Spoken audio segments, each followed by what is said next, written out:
Ruby Ridge, by the way, is seen as a success by the FBI, which is crazy. which is fucking bananas. Tell people if they don't know what Ruby Ridge was. Tell Yes. them the story behind it. So Randy Weaver, a Green Beret from Vietnam, shacks up in rural Idaho, and he decides that he wants to have a life off-grid. And the FBI, doing an investigation with the ATF, finds out that he has some kind of gun issue. And they need to do an investigation, and they need to go on site. But this is almost, it's crazy because there's similarities with our situation. You find out the guy's background. Like if you're developing a target packet on a bad guy, you would want to know the guy's background, right? That's the first thing you do because you want to assess potential risk to force and you want to mitigate risk overall. What's his background? Green Beret, Vietnam. Oh, fuck, right? Then everybody gets all fucking crazy, right? They start going, oh, we need to find out more. So they do surveillance. They don't just do off-site surveillance. They don't do long-range surveillance. They get in ghillie suits and low crawl to his fucking cabin, right, in ghillie suits. His son and his dog are out on the property because it's his fucking property, and they discover these guys in ghillie suits. The son raises his rifle, shoots and kills one of the FBI guys, and the FBI guys kill his son. So what would you do if you own property in rural anywhere in America, you hear gunshots, and your fucking son's dead, and you don't know what's going on? And it's a bunch of dudes in ghillie suits.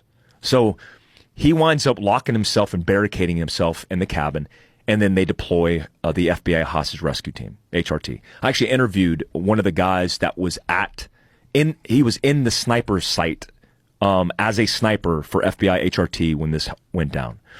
So, long story short, they kill his wife as well. Shoot his wife. While she was holding a baby. They think, talking to one of the snipers, they thought that he was charging them into their position, but he was fake charging. He was making like a gesture like he was charging. So they got panicky and they started breaking shots off at him. I don't know if they wounded him, maybe wounded him, but he gets back inside, and so they dump the next person they saw, which happened to be the wife.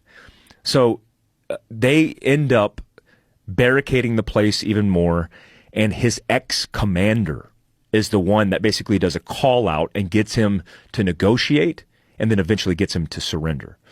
So all this is said and done, the FBI is found in the wrong. They sue the FBI, they win. It's a insanely controversial topic, but if you look at the FBI, two of the successes, I mean, there was guys who got awards from the FBI on that fucking mission. Even though it was proven that they were in the wrong. Yeah, even though it's proven they were in the wrong. Like Waco is a good example of it as well. But this is what I'm talking about. Like there's a breakdown between organizations in the government and their powers that be, and likely a tipping point of mistakes that cascaded into the catastrophe that it was.